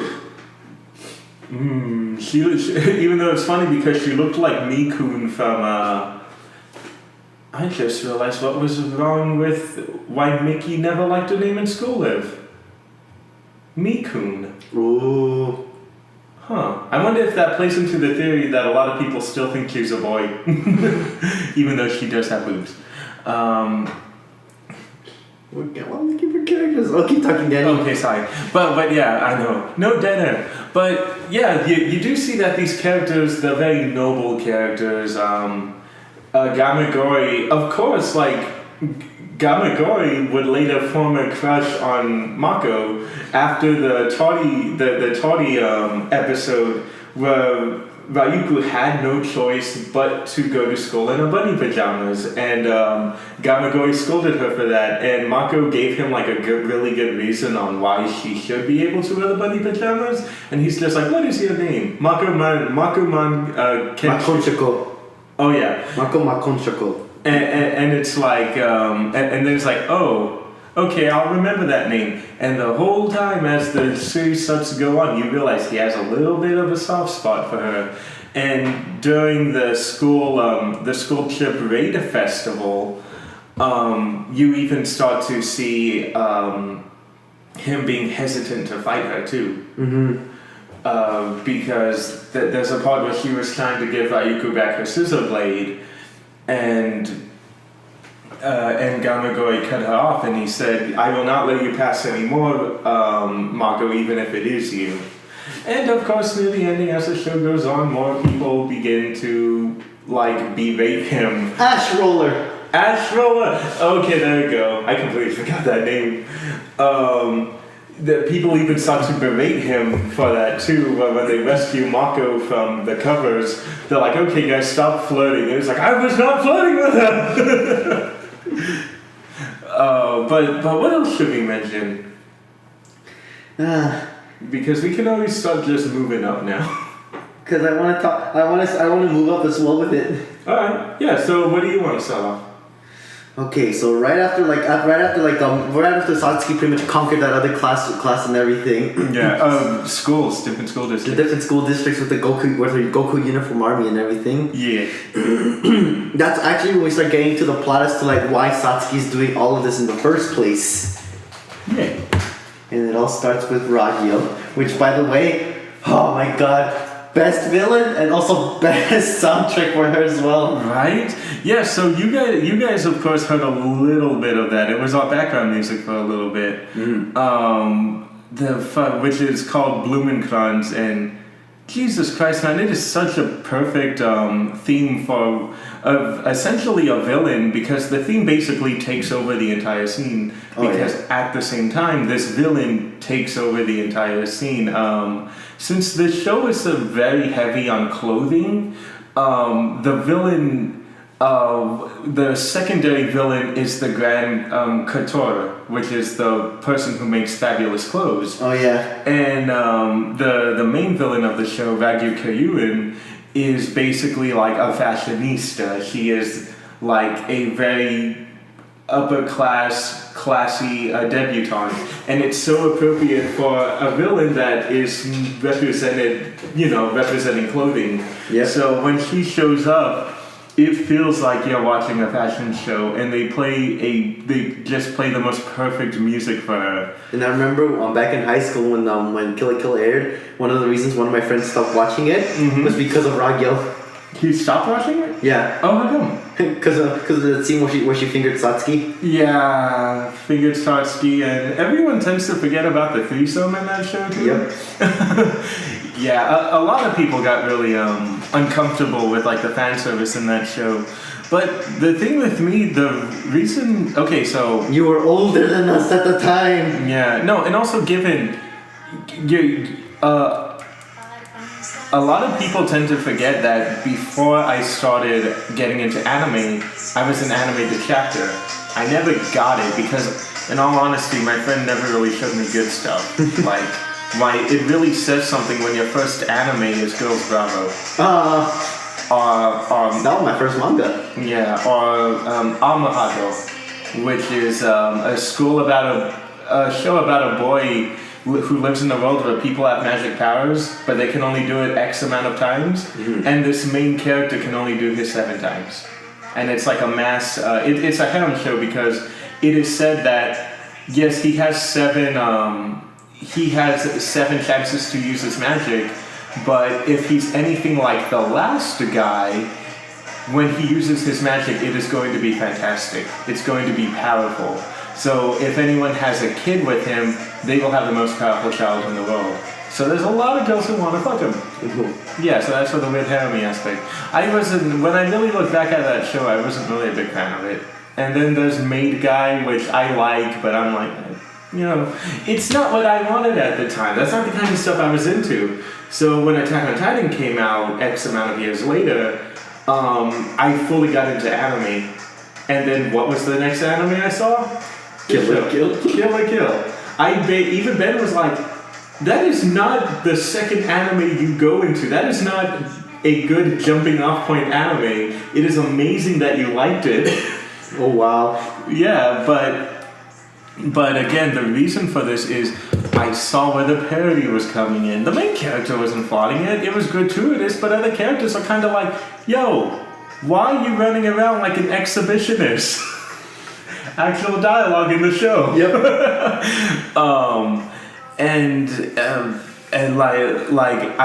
I just love the parody in it, but at the same time, I thought the characters are really fascinating. I thought the fights are amazing. The villains are fantastic. It was everything in the show. When I think about how good is this villain, how good is this song, how good is this fight, I always hold, weirdly enough, I hold it up to this show. Because this is a show that just got me on every level. Again, amazing that because this is my second ever anime. Not a good jumping off point, kids. But yeah, it's... So when we did start getting to the part where Ragyo fingered Satsuki and Satsuki's hanging naked in a cage, completely what's the word? Not embarrassed, but like Disgraced. Disgraced. Thank you. We then later see her break out of her jail cell with these nails that she had surgically implanted out of the same material as life fiber weapons, as a bakuzo, which was her sword. Yeah, the sword that got shattered. Yeah, that was later turned into like a short sword and then a knife. Yeah. And you just see her running down, and you stop, at least for me, I stopped remembering that she was naked, and I was just waiting for her to get the fuck out of there, because if they found her, she'd be fucked. So after a while, you actually forget about this fan service because the story just has you like this. At least that's the way it was for me. By the way, if you don't know what type of motion Danny was doing, he was gripping his pants. Oh yeah. Yeah, I was gripping my crotch, like, my crotch is me and then this is the show. Yeah, it's like, it has you like this. Yeah. But yeah, like, what ends up happening is, we are introduced to, like, Ragyu Kiryuin, who is also later revealed that never really had a good relationship with Satsuki, because Satsuki knew what Ragyu did to the dad. Oh yeah. Which, holy fucking shit, I forgot that she's the one that did that. For some reason, I thought Ryuku's dad killed Satsuki's dad. But no. No. I'm like, oh my fucking god, I remember now. Oh my god. So, By the way, we're not gonna spoil exactly what we mean, but just to give you a hint, this changed the whole perspective. What we thought was Yuri was actually incest. yes. Which I was officially not in it anymore from that point on. Because Mako, like, none of the characters' sexual orientation except for Gamagori's is confirmed. So fuck for all you know, like, Ryuku could be bisexual or gay, and Mako is probably bi for the most part. Because we do know she does have a thing for Gamagori. I just like when the dad went into hiding, how he changed his appearance. When he stretches, was like popped his shoulders up and turned into a hunchback. Yeah. That was my favorite transformation. I just wish we were able. I just wish we were able to get more from the dad, because we heard a lot of what he did, the kind of person he was. But I just wish we had more moments of while he was creating Shinketsu, while he was working with Samugu, the bounty hunter, older sister who later got devoured by a Komori. Like, I wish we got a little bit more from the dad, but if there's a character who just knocked everything out of the park for me, because what ends up happening is Ryuku fights her way through the Elite Four, taking them all out, basically. And right when she was about to have a rematch with Sonic Aoyama, which it really does show you who my second favorite Elite Four member was, because him and Gamagori's is the only ones I remember. But their fight immediately gets Interrupted. Yeah, gets interrupted by a mysterious Lolita, which, oh my god, I just made the biggest mistake ever, and I typed it in. I typed it in YouTube. So how about you explain what happens while I prep it for while I prep this for on Crunchyroll. So pretty much what happens in between their fight. So this is when after they climb up to the tournament and everything. Satsuki. Ryuko is pretty much gonna fight the final of the four Elite Four, and then the fight gets interrupted by this mysterious stranger. I keep forgetting her name. Oh, Nui Harame. Nui. Yeah. Again, it shows you how big of an impact she made on me because I remember her name. Yeah, which the thing about her is that one thing that you'll immediately know about her is that she's the person who has the other half of the scissor blades. Yeah, so we automatically know that Satsuki was not the one who did it, like she was trying to get Ryuko to believe. To think, yeah. She was not the one who killed her father. And we do know that Satsuki was doing this because she was trying to form Ryuko into a particular image that we don't really know what it is until later on in the series. But yeah, they get interrupted by this mysterious stranger who is basically a girl in a Lolita costume with the drill pigtails. She does have an eye patch, which is like the only weird thing about her. But she's very pink and feely and happy-go-lucky, but also terrifying because this was the first time we saw like Satsuki in genuine fear. Like, holy fucking shit, what is she doing here? This can only mean that my mom is interfering or my mom's trying to do something in the process. Yep. And then the thing about her is that she's pretty. The thing about her that's scary is like Sonic Ayama pretty much gets like confrontational with her because she interrupted their fight. Yeah. And she was able to pretty much like dissolve his regalia. Basically pulling it by the master thread that is very difficult to get into because every time Ryuko and the Elite Four they go into this transformation sequence, we see what looks like a bunch of these steel arrows clinking together, and that's like a defensive shield in front of the life fibers that protect that master thread. But she ends up sticking her finger in between her clothes. And then pulling it out with her nail, which by the way, those freaking things are scary as hell. Yeah, they have like teeth on it. It's like, what the fuck? Why do you have why do you have cone bristles on it? What Exactly. Oh, damn it, stop closing phone.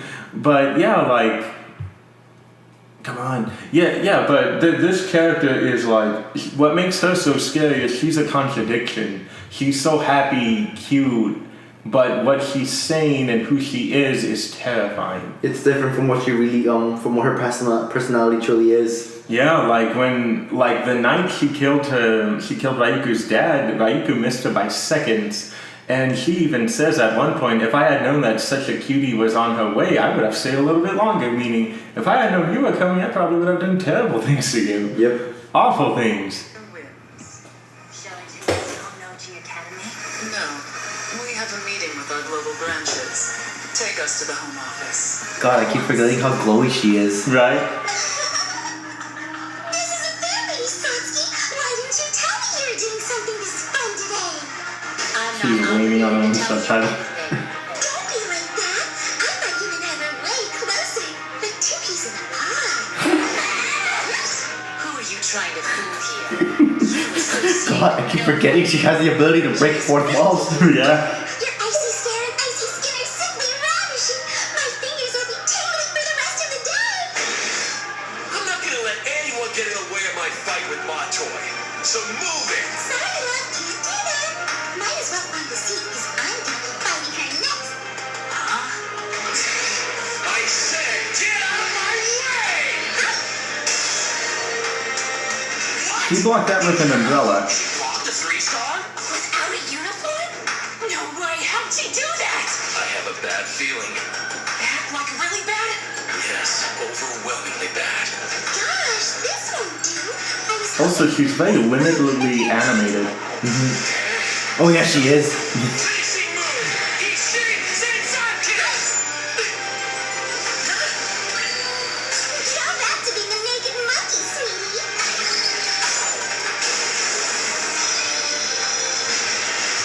Impossible!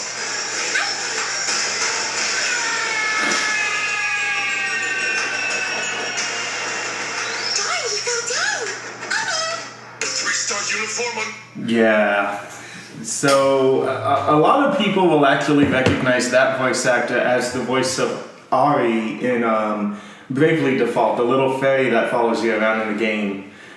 She's also Nui in the dub for Sword Art Online, and Yui. Yui?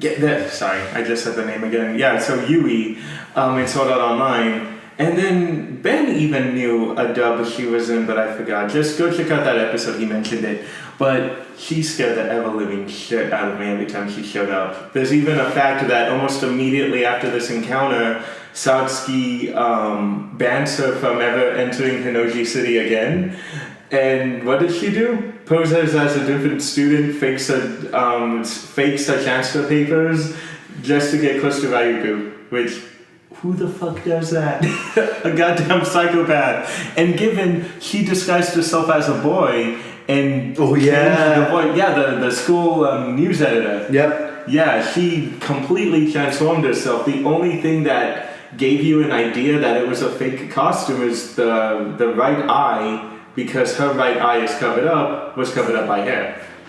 So that is the only hint that people had, but it was such a weird little moment that we get, because almost immediately after that, when she shows back up in Ryuku, back in the city, and shows up in front of Ryuku, immediately shreds Senketsu into pieces. Yeah. This show went places by this point on. Yep. Because then we get a school festival, which is basically everyone in the city had to go to Hinoji Academy in a particular uniform, in a particular tuxedo, wait there, see an announcement from Satsuki's mother, and then everyone immediately got covered up in life fiber cocoons. And then the mother life fiber, which was this giant cocoon-like thin creature, starts releasing smaller, basically flat tuxedos into the world that start devouring people and turning them into like these giant monster things. Mm-hmm. Yeah, do you want to say it? What Satsuki ends up doing from this point on? At that point, it just becomes at that point. I don't want to get too much into like how everything builds up and everything. I kind of want to leave that for like a mystery to you guys. Yeah. But long story short, she's pretty much like the leader of a rebellion at this point. Yeah, because I forget like how awesome that lead up is, where she's like, what ended up happening? She ends up The first battle when she reveals the reason why she has the Goku uniforms. Yeah, like what happens is Ryuku interrupts the ceremony, and she's saying how she's gonna stop Ragyu, and Ragyu's like, oh yeah, do you really think you're strong enough to beat me? Then you hear what sounds like a blade going inside skin, and Ragyu starts dripping blood from the mouth, and you think, oh fuck, Ryuku must have stabbed her already. That's not Ryuku. Oh shit. And you see her own fucking daughter pressing her katana through her chest and basically says, while you thought I was giving you an army, I was making an army to stop you. And I was making a rebellion. Yeah, I was making a rebellion the whole time, and even while Ryuku, even when the life fibers take over the world, or are in the process of taking over the world, despite the fact that Ryuku was out of commission and Satsuki was imprisoned, they were still somewhat treating her as a martyr for the rebellion. Despite the fact that when Satsuki wants a rebellion, he's very picky about the allies too. Yeah. Because before that even was mentioned, he destroys Nudist Beach. Completely destroys like the main what they believe was the main headquarters, and they say, if you were doing this the whole time, then why didn't you work with Nudist Beach? Please, I need my allies not to be half-assed monkeys. It's like, god damn. Not even as cannon fodder, really? Oh man, but that was funny, man, when they joined up with Nudist Beach and all the uniforms they had to wear. What? They were just basically weapon holsters covering the lady bits and man bits. Yep. Also, I love the little detail that when the basic, he's talking to Mako's family, and you just see the whole time like the little pink light that's censoring his junk. The whole time his mom's just like, Yeah. And then even during like intense moments where he's just like, yeah, we're gonna stop you, and his junk is like right there next to Ryuku, you just see a face like, like, get it away from me. But man, what else should we go into? I think at this point we're like pretty good so far because I kind of want to leave like the ending for them to watch, if anything, because we're getting pretty much there. Yeah, and that was the idea because Ben wanted to cover the ending, but we literally ran out of time because we literally covered everything episode by episode by episode. And in this one, we were just we were doing a similar thing, except we were doing it from like the later episodes on. Yeah. But yeah, okay, well, we'll stop it there. We've been going for quite a bit. I mean, it's Kill la Kill, man. It's Kill la Kill, and the fact that we spent the first 40 minutes on other things. Yep, that's true. That's what happens when you don't see a person for 2 months. But yeah, Daddy's been pent up. I know. Hey, I'm the one like, hey, when are you gonna come to the show? Oh, I'll be there. I'll be there. I'll be there. Yeah, you never were. Ben's like, we need to start the show. I'll be here, I swear. No, as soon as Ben came down, I'm like, how come, show ends. What the fuck happened? You left me alone. No, but I left you alone with Ben. yes, which is worse? What kind of fucking parent are you? God. I teach through trials, not by example. You need to think of the kind of company you keep, Danny. But yeah, dude, Kill la Kill is such a vast show. There's a ton you could talk about. We can even talk about like how awesome the OVA was, despite the fact that everything that was good about the show was not in that OVA, and yet it was still able to be just as fucking good. Mm-hmm. Because it was missing a lot of characters, it was missing a major character. It was insane how entertaining that OVA was.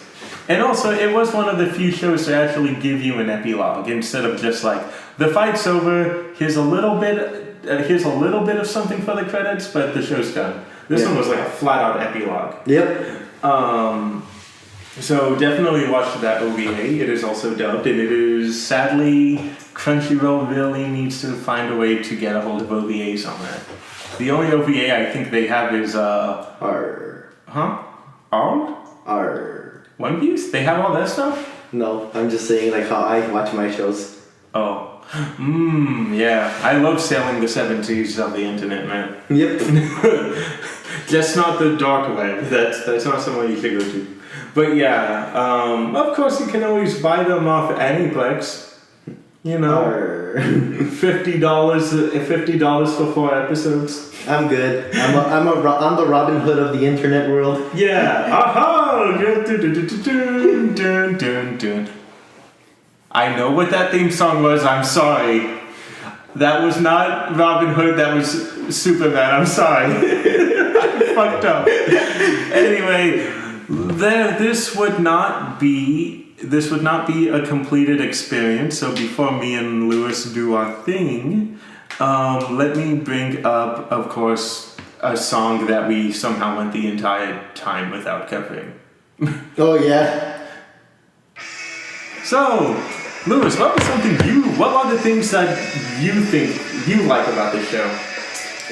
For starters, even though I've watched anime before this and everything, I never really got into like the habit of exploring outside of like my comfort zone, if you know what I mean. Yeah. So like everything I watch, I'd be like, no, it has to be either Bleach or it has to be Naruto, because anything outside of that, I'm like, I don't know what to think of it. Yeah, you're in the nice warm campfire area of those shows, and then you look out into the dark forest where all of these other shows are lurking. And then, just like you, man, like Attack on Titan for me was pretty much like my gateway anime, my gateway anime to like, oh, you know what? I gave this a shot. I wonder what else I can give a shot as well. Exactly. Yeah. It's funny that after this, the next show I did, also not a very good jumping off point anime, is Blood and Scissors, Dog and Scissors. That was my third anime after this, and again, it was a show like, God fucking damn, what is this? But I'm just like, man, that main character's hot as shit, though. Yeah, she is. Yeah, so what are you saying? But yeah, like for me, like after watching Attack on Titan, I was like, you know what, I'll give it another shot. This wasn't my show that I followed immediately afterwards, because I was still waiting for, I think, where was it? That's when I barely found the announcement for Crunchyroll, so I was like, you know what? I'm gonna wait a little bit, because it came out 2013, right? Yeah, it's the fall of 2013, yeah. Yeah, and then Attack on Titan was 2012. No, that was like April. It was 2013 in April. I remember because that's when Last of Us came out, and me and Danny were playing Last of Us while watching a few episodes of Attack on Titan. Oh, okay, yeah. Yeah. But yeah, for me, like, I remember seeing Crunchyroll like hype it up and everything. Like, damn, this show seems like, you know what? I like Gurren Lagann. I'm gonna give it a shot. But before then, I'm just gonna watch all these other things that are like on Crunchyroll as well. So like, I watched World God Only Knows, Dogtime Scissors, Servant in Service. Yeah. We gotta do that episode. I feel bad that we had to cut that out of the month lineup, but we will do that episode. But yeah, keep going. And then I remember the first time I watched it, I was kind of like, it was like sensory overload for me, because again, this is like, damn, I don't feel like I'm ready for this show yet, because there's like so much happening on. Exactly. And the first time I watched it, I was like, damn, I have no idea what I watched, but I knew I liked it. Mm-hmm. Yeah, this is like Attack on Titan and the other shows you listed. That's kind of like a nice, cozy, like, this is different, but I like it. This is like, you're basically jumping from a hot tub of Attack on Titan into a goddamn boiling pot of water with Kill la Kill, because this is something that only veteran anime fans are going to be like, I get what this show's doing. Well, not only veteran, but just to make it like put it a little bit more out there as well. Like Kill la Kill, it's one of those things where like you have to pretty much be, you pretty much have to be used to like having like out there themes like being thrown at your face. Yeah. Because like at that time I was like still used to like the thing like, oh yeah, ninjas and everything, and like not too much fan service. Yeah. And then Kill la Kill comes on, I was like, what the fuck is this? And the fact that they do list the show as a magical girl show. Mm-hmm. And I can see it. yeah, and because it's a girl in a schoolgirl uniform transforming into like a super bad magical girl state. And the fact that there's nothing magical about her because her main weapon is basically nothing but blades, and the show's incredibly bloody too. Yep. Cartoony bloody, like raining blood from one person's blood. Yeah. But what else? And then for me, a lot of like for me, a lot of the things that I really loved about the show was just like not only like the villains and everything, because every almost every character I found them lovable. Even some of the background characters. Yeah. Like during the Tardy arc, that one woman who was driving the bus who was breastfeeding a child, she just pulls out a gun afterwards. I was like, what the fuck? Yeah, Tommy gun, and they're just firing at this one bus. They're firing like RPGs and stuff. Yeah, there is this weird charm with the show that keeps coming, and like, for me, you never stop smiling until the show doesn't want you to smile anymore. Yeah. And oh my god, the show was like all the themes, most of the characters, the insane plot twists and everything, and the fact that it's Trigger as well, because the one thing that Trigger does is that they always like put references to their old shows on one of the future shows. Space Patrol Luluco. Yeah. The fact that was like the entire planet. It was basically a planet that was ruled over that the Light Fighters had devoured, basically. Like Space Patrol Luluco. And they even themselves stated they would like to make an anime, if not some other form of hints, basically stating that all of these shows are connected in one way or another. And Kiss Neighbor, Space Patrol Luluco, Kill la Kill. You know that Luluco and what's her boyfriend's name? I forget his name. But basically, Luluco and him are found in the background of Kiss Neighbor. Yeah, I remember seeing that. Fuck, I remember his name. It was something. It was a Greek letter. Yeah, and then people were saying how the characters in Kiss Neighbor some of them were hidden in Luluco at one point. And there's even one cute thing that Luluco's poster was her and the boy on a little heart.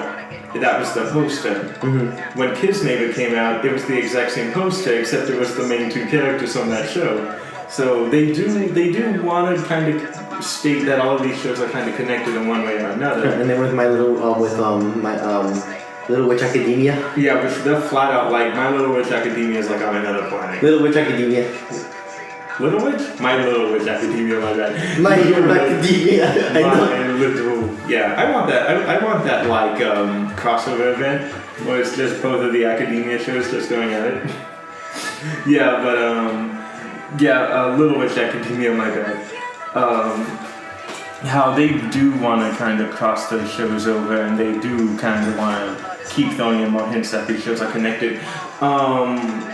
When supernatural battles become commonplace, you see Mako in a swimming pool. And then the tennis racket from Kill la Kill as well. Yeah, and then there's a part where the main girl punches the main dude in the head, and she suddenly has the boxing gloves. Oh yeah. Yeah.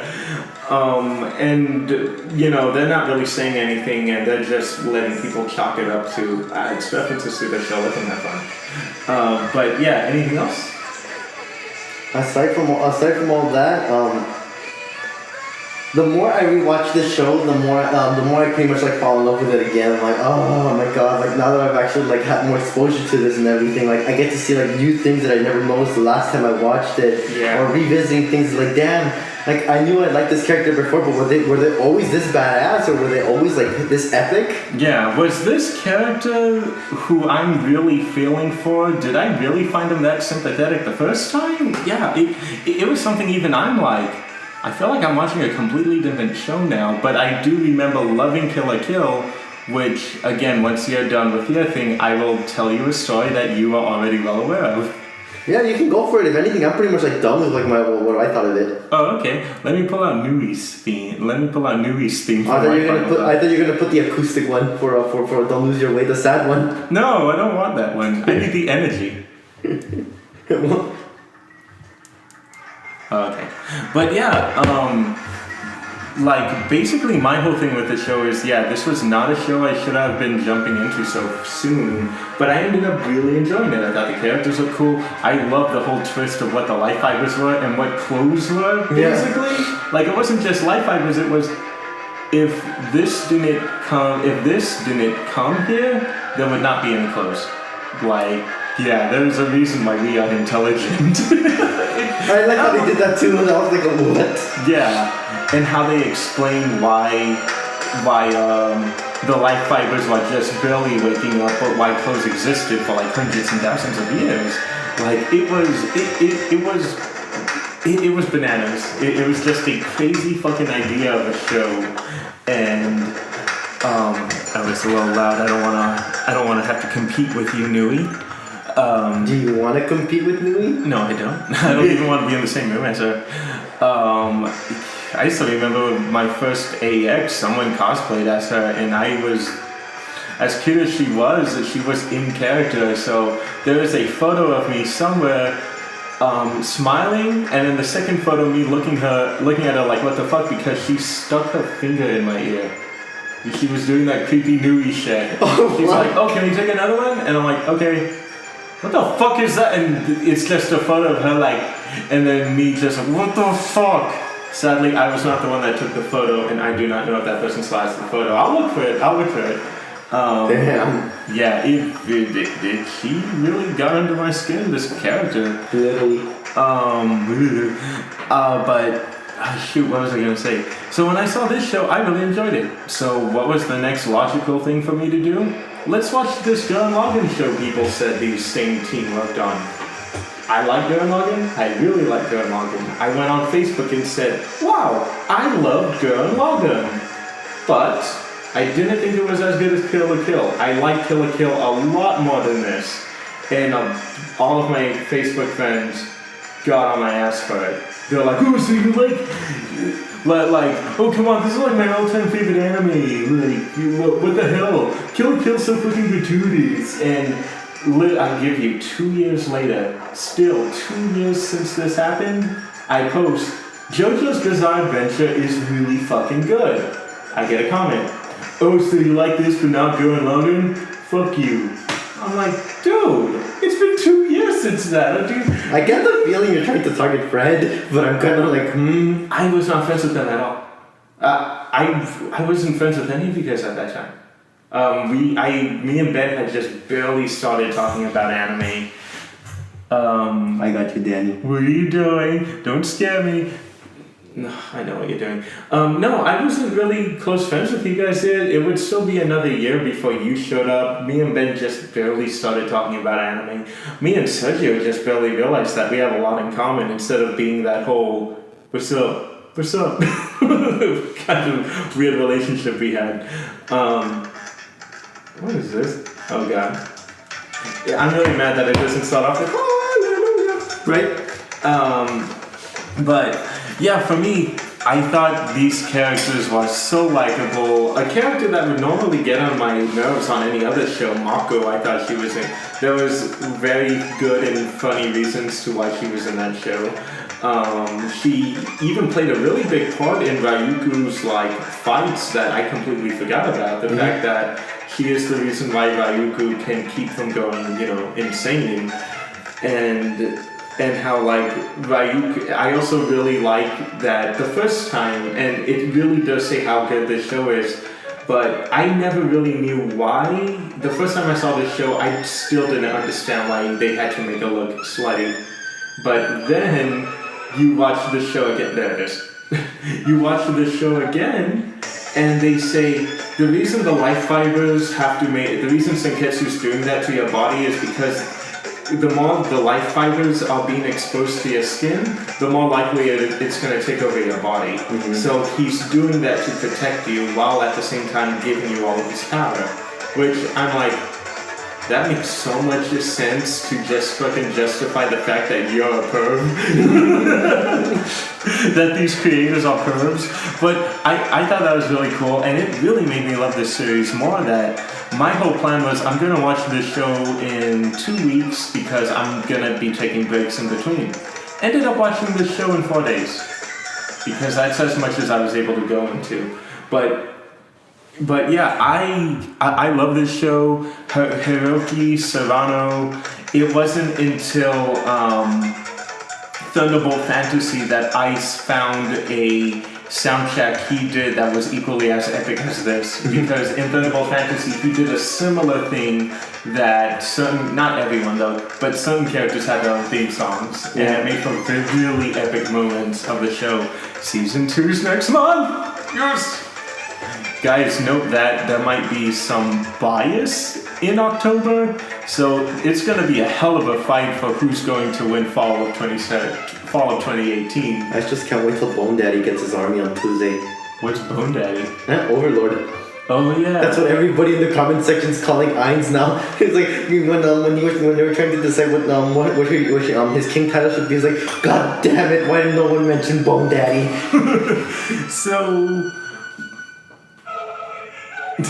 So anyway, I can't recommend this show more. As a show, the whole point of Animazing is to give you a show to jump off from, and this isn't a good jumping off point show, but if you've been keeping up with us, if you've been taking our recommendations to heart, I will say that you are ready for the show by this point. So go ahead, dive right in, watch the show. If you do know someone who's into story and just wants to perv out, give them the show too.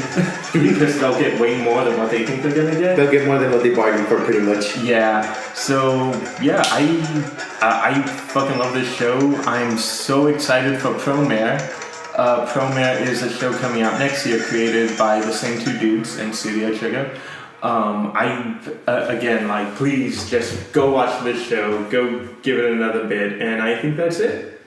Yeah, that's pretty much it. Yeah, so again, guys, if you like this show, please subscribe to our YouTube channel. I am gonna find a way, see what I have to do to get us on iTunes, because I do realize that portability is everything for a podcaster's lifespan. But yeah, please spread us to friends. Tell them, hey, these guys talked about Kill la Kill and they said really good things about it. You might like them. Just please spread us. Get us out there, so in that way we could probably have special guests who will be willing to come on the show. Because we can't keep bothering the same voice actors we know just because we're kind of friends with them by this point.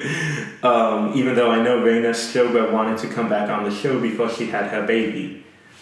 we will find a way to get her back one day. And I'm still waiting for a JoJo episode. What is this? What is this? Before my body is dry. Chorus version. I didn't even know that was a thing. But yeah. And I'm just waiting for what JoJo episode we should do in order, before we saw Bob and Kira Buckland to come back, to give her a reason to keep talking about JoJo. But yeah, that's our show. I'm Danny. I'm the Squatcha. And remember guys, don't lose your way.